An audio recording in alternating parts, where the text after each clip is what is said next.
अस्सलामुअलैकुम नाज़रीन, आप देख रहे हैं जॉब टीवी वसेब दी आवाज़। आइए चलते हैं हेडलाइन की तरफ।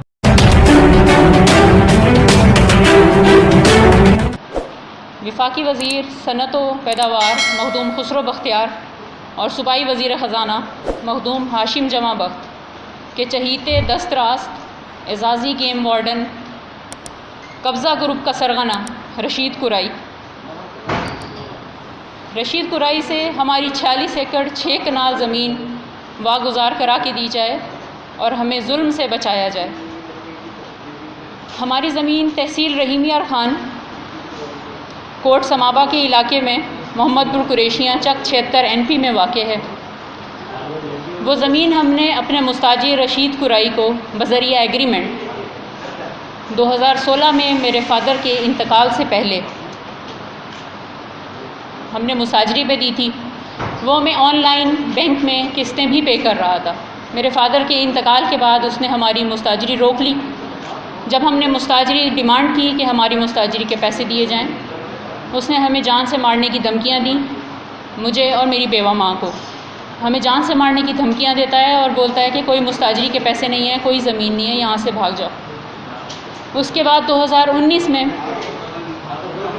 झूठे इकरारनामा बै बना के उसने सिविल मुकदमात दायर कर दिए कोर्ट में। जब हम अदालत में उन मुकदमात की पैरवी के लिए आते हैं तो उसका बेटा अजमल रशीद कुराई, अकमल रशीद कुराई, अफजल रशीद कुराई और बहुत सारे नामालूम अफराद जो हमारी ताक में खड़े हुए हैं, हम पे हमलावर होते हैं डिस्ट्रिक्ट कोर्ट रहीमिया ख़ान के अंदर। जुल्म की इंतहा देखें, हमारी जायदाद हत्या ली, हमारी आमदन रोक दी और हम पे हमला भी किया। मुझे और मेरी माँ को मारा पीटा, हम पे इल्ज़ाम तराशियाँ की, हमें गाली गलौज किया। मेरे वकला और मेरे काउंसिल्स को जान से मारने की धमकियाँ दी और मेरे काउंसिल के मुंह पे भी थप्पड़ मारा। जब हमने मुकदमे की पैरवी की तो इकरारनामा बै 345 6 अप्रैल 2002 की बैक डेट में बनाया गया था। ADCR साहब जहांज़ेब हुसैन लाबर, उन्होंने जब इसकी इंक्वायरी के बाद उसको गलत करार पाया गया, उन्होंने DPO साहब को हुक्म दिया कि तमाम मुल्ज़िमान के ख़िलाफ़ कानूनी कार्रवाई की जाए। DPO रहीमियार ख़ान ने थाना A डिवीज़न को हुक्म दिया कि वो इस मामले की तहकीक करें और इस पर FIR लॉन्च करें। तमाम मुल्ज़िमान के ख़िलाफ़ FIR लॉन्च हो गई 1071/20। आज 4 महीने हो रहे हैं और वो तमाम मुल्ज़िमान दरिंदों की तरह दंदनाते फिर रहे हैं। अफसोस इस बात का है कि हमें इस माशरे में इंसाफ नहीं मिल रहा। पुलिस खामोश है सियासी असर रसूख की वजह से, और हम माँ बेटी अदालतों के और थानों के चक्कर काट रही हैं। सिर्फ सवाल मेरा इतना है कि क्या हम माशरे में, हम वसेब की बेटी और एक माँ, हम इसी तरह धक्के खाती रहेंगी? मखदूम खुसरो बख्तियार साहब और हाशिम जमा बख्त साहब, मैं आपसे डायरेक्टली सवाल पूछती हूँ कि क्या आपके घर की ख़वातीनें इस तरह धक्के खाएँ तो क्या तकलीफ़ नहीं होगी आपको? मेरे बाप का साया मेरे सर पे नहीं है और एक जालिम रशीद कुराई आपने हमारी ज़मीन पे कब्ज़ा करने के लिए बिठा रखा है, जो हमें जान से मारने की धमकियाँ दे रहा है। हम अदालत आए, वो हमें जान से मार देगा। हम किस तरह जाती हैं, हम थाने कैसे पहुँचती हैं? मेरी वज़ीर आज़म पाकिस्तान, वज़ीर आला, chief of army staff, IG Punjab police, इन सब से दर्दमंदाना अपील है कि हमारी मदद फरमाएं, हमारे मामले की खुफिया तहकीक करें और इस मामले को हमें इंसाफ दिलाने की कोशिश करें।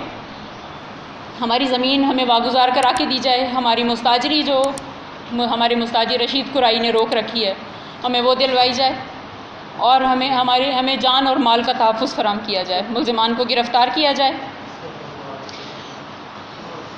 वक्त गुज़रने के साथ साथ मुझे इस बात का पता चला कि वफाकी वज़ीर सनत व पैदावार मखदूम खुसरो बख्तियार साहब और सूबाई वज़ीर ख़ज़ाना मखदूम हाशिम जमा बख्त हमारी ज़मीन पे रातों रात दौरा भी करके गए हैं और हमारे नोटिस में आया है कि कोई उनका सनती वहाँ पे मंसूबा है जो उन्होंने فیوچر میں وہاں پہ اس کو پایا تکمیل تک پہنچانا ہے. ہم یتیموں کی زمین کے اوپر انہوں نے کوئی صنعتی منصوبہ لگانا ہے.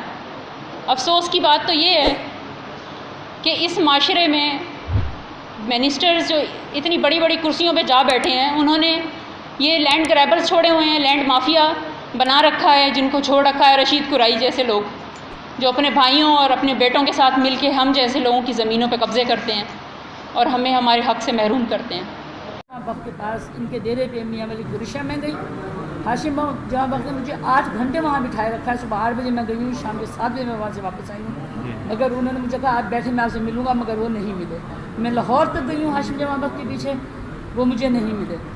ہاشم جمع وقت اور خسرو بختیار ان دونوں کی پشت بنائی ہے رشید کو, کیونکہ ان کو وہ ووٹ دے کے دیتا ہے وہاں سے, وہ ایک سیٹ ان کو دیتا ہے, اس وجہ سے وہ یہ اس کے سر پہ ان کا ہاتھ ہے.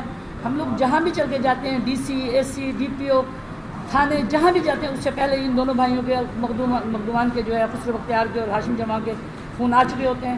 ہمارا کام وہیں ختم ہو جاتا ہے. ہماری کل سرمایہ پوری زندگی کا یہی کچھ زمین تھی, کیونکہ اس میں میری راسی زمین بھی گئی ہوئی ہے اسی زمین کے اندر, اور میرا کراچی میں ایک فلیٹ تھا اپنا ذاتی, میں نے وہ بھی سیل آؤٹ کیا, گھر کا زیور پیسہ نکال کے سارا ہی زمین خریدی. آج مجھے 17 سال ہو رہے ہیں اور میں کرائے کے مکانوں میں فلیٹوں میں رو رہی ہوں کراچی کے اندر. ٹھیک ہے, اور آپ کی مہربانی ہوگی, میں بیمار ہو رہا ہوں, مجھے اپنے آپریشن میرا جو ہوا ہوا ہے, میرے پاس پیسے نہیں ہیں, خدا کے لیے میری زمین اور میری مستحق کا پیسے مجھے واگزار کروا دیں, اور اس ظالم سے ہماری جان چھڑوائیں. ہمیں ہمارے کونسل اس کو مارنے کی بہت دھمکیاں دیتا ہے. ہر جگہ پر جہاں ہم کورٹ میں بھی جاتے ہیں تو 5-6 بندے ہم دیکھتے ہیں کہ ان کے بندے پھر رہے ہوتے ہیں, ہراساں کرتے ہیں, خوف زدہ کرتے ہیں. خدا کے لیے میں وزیر اعظم عمران خان, عثمان بزدار صاحب وزیر اعلیٰ, chief of army staff, chief justice of Pakistan, ان سے میں اپیل کرتی ہوں, اور جو لوگ جہاں بیٹھے ہیں, خدا کے لیے ان دونوں بھائیوں سے پوچھیں, مخدوم ہاشم جمع سے اور مخدوم خسرو بختیار سے پوچھیں کہ یہ کیا تماشا لگا رکھا ہے ان لوگوں نے. انہی کے زمین کے ساتھ ہماری زمین ہے, ان کی نیت خراب ہے کیا ہے, یا لینڈ گریبر انہوں نے چھوڑ رکھے ہیں کہ لوگوں کی زمینوں پہ قبضے کرو اور ہمیں دو. یہ ان سے پوچھا جائے دونوں جو وزیر بن کے بیٹھے ہوئے ہیں نا, اپنی طاقت کا غلط استعمال کر رہے ہیں یہ لوگ. خدا را ہماری جان چھوڑا ان لوگوں سے.